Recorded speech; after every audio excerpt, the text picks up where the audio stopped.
entrega de 2611 Noticias. Este viernes 14 de noviembre se realizó en el aula magna de la Facultad de Humanidades y Ciencias una charla-debate acerca de la dificultad en la construcción de un frente social y político a cargo del sociólogo y director de la Biblioteca Nacional, Horacio González. El discurso de apertura de esta charla estuvo a cargo del compañero Rubén Núñez, secretario general de APUL, quien, entre otras cosas, destaca la necesidad de una nueva ley de educación superior. Vamos a compartir juntos un resumen de estas palabras. Bueno, nada más que reiterar primero el orgullo de poder estar acompañados por este panel de compañeros representativos de distintas organizaciones, por estar acompañados por ustedes, también son militantes, que son trabajadores, que hacen la vida cotidiana a la militancia, a una causa nacional y popular, pero me quería detener un poco en el panel porque también hay que rescatar la militancia de cada compañero que está aquí presente, forjando los sueños, fortaleciendo nuestros ideales y en la necesidad de unirnos y de compartir este espacio. Compartir este espacio en un sentido, la Universidad Nacional Electoral. También a ellos les debemos agradecer porque nos permitieron democráticamente poder estar acá, al decano en su persona, pero volviendo al tema, compañeros que representan a los compañeros cartoneros, que representan a los trabajadores de la economía popular, compañero que nos enseña a diario cuando podemos trabajar con él y compartir un espacio, nos enseña su realidad, nos enseña cómo transita día a día con las dificultades y de lo cual aprendemos todos los días. Compañero Guillermo Pérez, un compañero estudiante, esperemos que sea sociólogo a la brevedad, pero también del cual aprendemos, nos nutrimos, nos contagiamos y pone todo lo que tiene que poner, toda su energía, toda su capacidad, su tiempo, afectando, como a todos, en nuestra vida, hasta nuestra salud, en función de la causa nacional y popular. Esto hay que decir. Jorge Owen, compañero también, de más trayectoria, compañero que es hoy ya secretario adjunto de la todavía no, bueno, pero está por ser secretario adjunto de la CTA, cuestión que celebramos porque es un referente que ha sido reconocido a nivel nacional dentro de las centrales obreras de los trabajadores argentinos.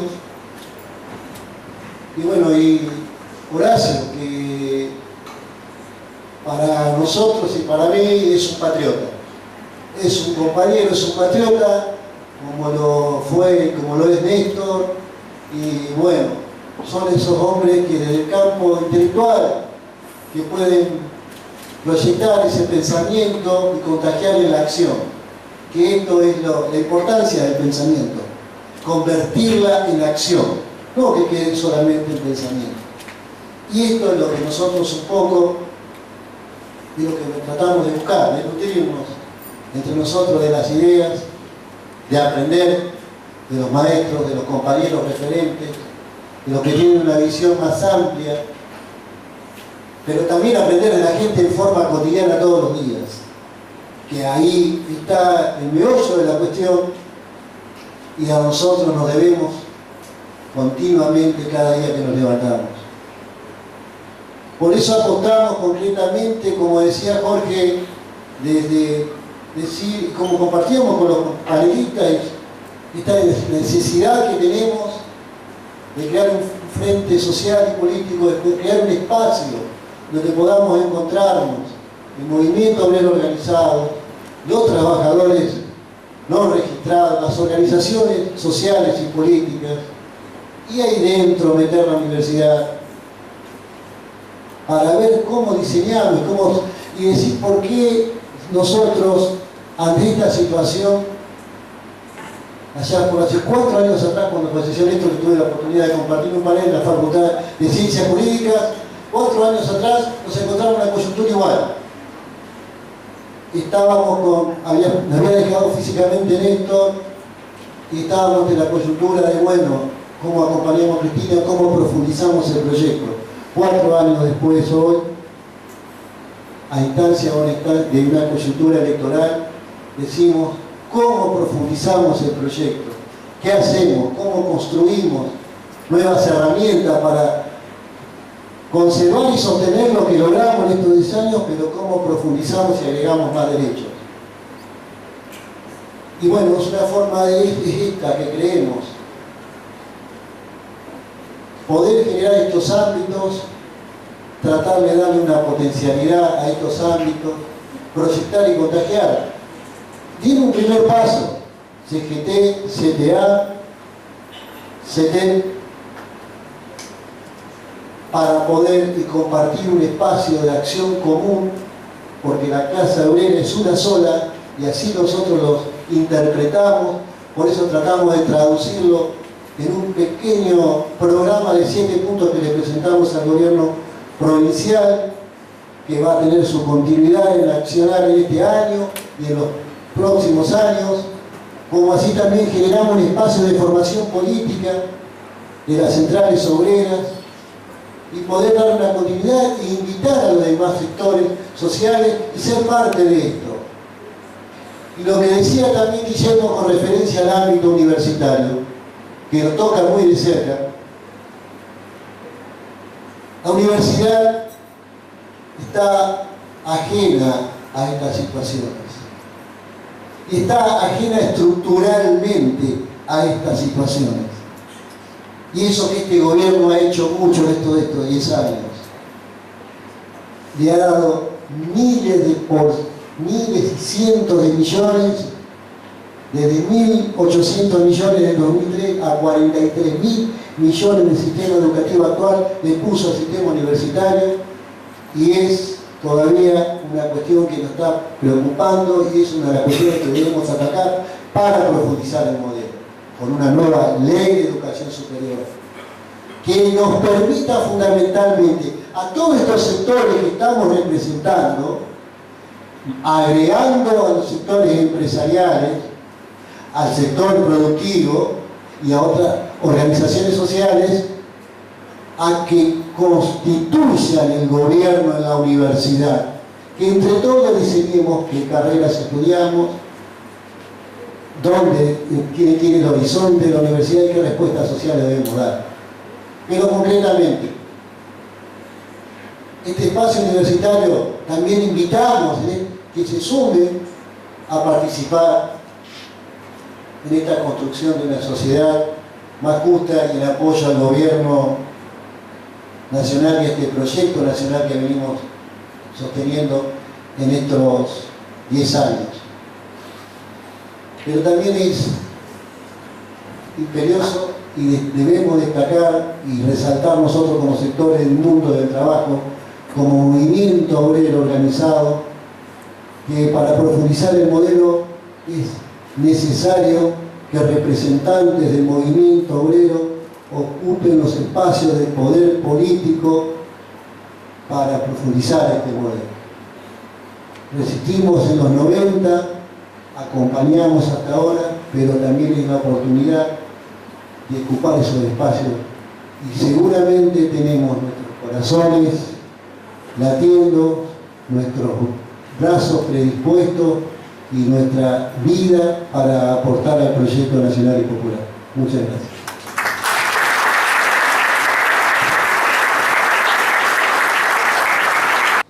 Luego del discurso inaugural del compañero Rubén Núñez, los invito a compartir juntos los momentos más sobresalientes de la disertación del compañero Horacio González. Entonces, tenemos palabras que estaban escritas en la conversación, de una forma esencial. No hacía falta decir soy peronista. Uno se decía peronista porque usaba las consignas que estaban el lenguaje hecho consigna. Los intelectuales del peronismo en la época, amigos del peronismo, cercanos al peronismo, sintieron cierto escozor por todo eso. Y esos intelectuales eran ni más ni menos que Scalabrini, Jauretche, no sé si Manuel Ugarte, menos. Manuel Ugarte era el único que venía del socialismo de la Segunda Internacional. Había sido embajador de Perón en México, pero Scalabrini escribe como un modernista literario y como un metafísico. No tenía el lenguaje de Perón. Jauretche tampoco, escribe como alguien de la gauchesca del siglo XIX, una picardía gauchesca. Ninguno de ellos se sentía cómodo con el lenguaje de Perón. Apoyaban las medidas, apoyaban la estatización de los ferrocarriles, en fin. No hablaban, ese es un tema muy fuerte, ¿con qué lenguaje hablamos? Walter Vidarte era peronista porque hablaba con el lenguaje de Perón.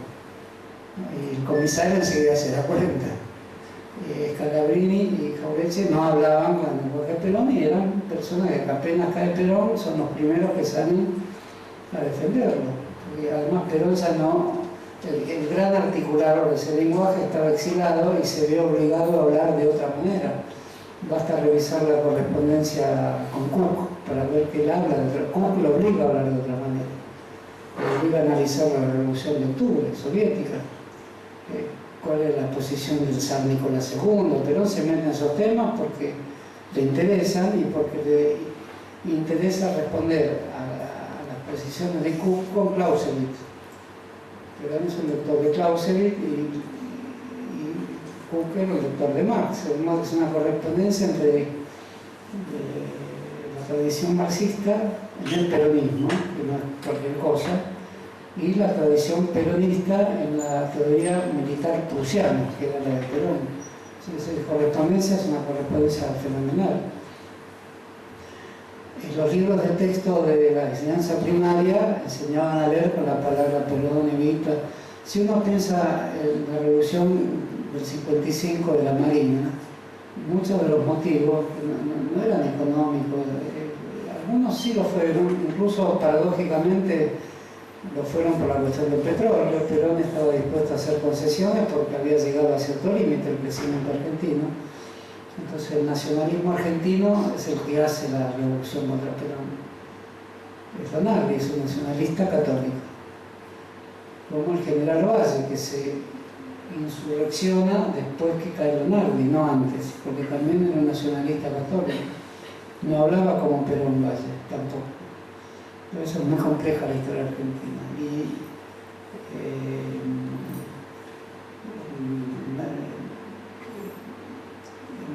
la caída de Perón no solo se debió a la concesión que petrolífera de la Compañía California, que Perón la justifica posteriormente diciendo no había capitales nacionales para desarrollar el petróleo, había que traer capitales extranjeros, sino porque para la clase media argentina era un profundo bochorno enseñar a leer no con mamá y papá, sino con Perón y Evita. Eso el peronismo lo aprendió, ¿no? Es decir, no se podía ingresar en la esfera doméstica, familiar, educativa de esa manera. Y ese fue uno de los conflictos con la Iglesia. El otro era el culto a Evita, que la Iglesia lo declaró culto pagano. Por eso, ¿por qué la Iglesia dominaba la educación durante buena parte del gobierno de Perón? Porque consideró que Perón había habilitado la Escuela Científica Basilio, había echado como roca a los nuncios papales y con el culto de Evita estaba sustituyendo el culto de la Virgen María. Si no, uno se pregunta por qué se tiran bombas sobre una plaza donde circula un ómnibus con estudiantes que van a visitar la Casa Rosada. Eso es una amenaza asesina. Uno puede ser un militar, marino y no ser un asesino, obviamente. Bajo ciertas condiciones uno hace esto. El peronismo era un movimiento de carácter económico, político y cultural muy profundo. Había llegado a la napa interna de la educación íntima en la vida doméstica. Había llegado hasta ahí. y había llegado a la concepción de la familia, había aprobado el divorcio. Esas eran todas reacciones contra el poder de la Iglesia y el poder del sector católico del ejército. Pero no era considerado militar cristiano. Entonces uno dice, se tiran bombas o se matan personas por razones que el asesino considera profundas también. No digo que haya asesinos de otra índole, que los hay por supuesto, pero cuando se planifica un golpe, se está dispuesto a tirar bombas en una plaza pública, que hay razones que no son que iban a hacer el petróleo y petróleo, esas existen, pero hay razones íntimas, morales, de carácter tan profundo que hace la formación de la persona. Y la Marina no se caracterizaba por tener otro tipo de formación. La Marina, que era una arma más laica, y el ejército de orientación cristiana, de Lonardi. Después aparecerá, pero Perón tuvo la poca fortuna de unir las dos ramas liberales y nacionalistas en su contra. Después aparecerá la rama liberal con Aramburu. Es ahí que el general Valle va a levantarse como nacionalista cristiano. Él no propone traer a Perón, en su manifiesto propone hacer elecciones libres, que supuestamente iba a ganar el peronismo, pero iba a volver Perón con elecciones libres. Perón en el exilio hizo muy profundas reflexiones sobre esto, y cuando volvió de otra manera, volvió con una fuerte escucha de todos los demás lenguajes, el radicalismo de las izquierdas, el de Cook, vino reivindicando a Cook. De modo que otra hubiera sido la historia si no hubieran ocurrido las cosas que ocurrieron, pero es tonto decirlo, esas cosas ocurrieron y Perón no tuvo tiempo de desplegar su abanico más fuerte de escucha, que es lo que había hecho en el exilio, porque en el exilio a ver, no le pasa cuando sale del país. Perón vio los movimientos sociales europeos, vio el mayo del 68, pero en el mayo del 68 le interesó mucho en Europa, le interesó la insurrección juvenil. Sobre eso escribió bastante, escribió a favor y en contra, pero le interesó mucho la insurrección juvenil. De modo que le interesó mucho el tercer mundo, le interesó Guevara, escribió a favor y en contra. Pero le interesó los nuevos modos de trabajo, le interesó la ecología, que era un tema inexistente. Cuando vuelve ecológico. De modo que el exilio de Perón se puede decir que fue muchas cosas. Tejió ahí el hilo de Ariadna, donde envolvió a todos sus adversarios, pero también fue de fuerte aprendizaje para un general que tenía una cartilla más bien dogmática. Eso pasó. El kirchnerismo tenía un solo texto, que es el reportaje que Ditela le hace a Perón, a Néstor Kirchner, cuando Kirchner, un desconocido, precisa darse a conocer como libro. Ahí no habla de derechos humanos, habla de centro izquierda, o sea, habla de transversalidad. Kirchner tenía muchas cosas en la cabeza, algunas de las pruebas le dan resultados, otras no. La transversalidad la usó. Centro izquierda durante mucho tiempo hizo un llamado al centro izquierda, por la Argentina es abstracto el centro izquierda. Las personas dicen, ¿y centro izquierda? Sí, a ver qué es. Y esto, entonces yo soy centro izquierda, pero me llamo peronista, pero soy de centro izquierda. O me llamo kirchnerista, o sea, el peso del nombre, el peso del nombre personal es muy fuerte. En otros países, decir de centro izquierda, en España, por ejemplo, tiene más carne, digamos. Lo que pasó es que Kirchner no era un gran orador, pero era un constructor de símbolos. El texto del kirchnerismo fueron los símbolos, el cuadro. La primera vez que el bastón no es un bastón de ceremonia, es un bastón circense. Al mover el bastón así, me acuerdo que esa noche Grondona llamó a una profesora de protocolo, le preguntó, señora, ¿es correcto esto que hizo? De ninguna manera, ninguna norma de protocolo lo contempla así.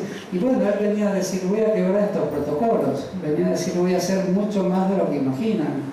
Construyó esos símbolos, sus discursos son medio deshilachados, pero tienen una angustia final, hay una nota última en la garganta de angustia, que es el llamado, que a todos nos interesó, a todos nos interesaba que fuera un orador como Churchill. Ese es un orador. O sea, Me preguntan cuál es mi programa, vengo a decir cuál es mi programa, vengo a pedirle sangre, sudor y lágrimas. Sí. Bueno, sin duda fue un honor haber recibido la visita de Horacio González en esta charla con esta temática tan interesante. De esta manera nos despedimos hasta un próximo encuentro de 2611 Noticias. Chao.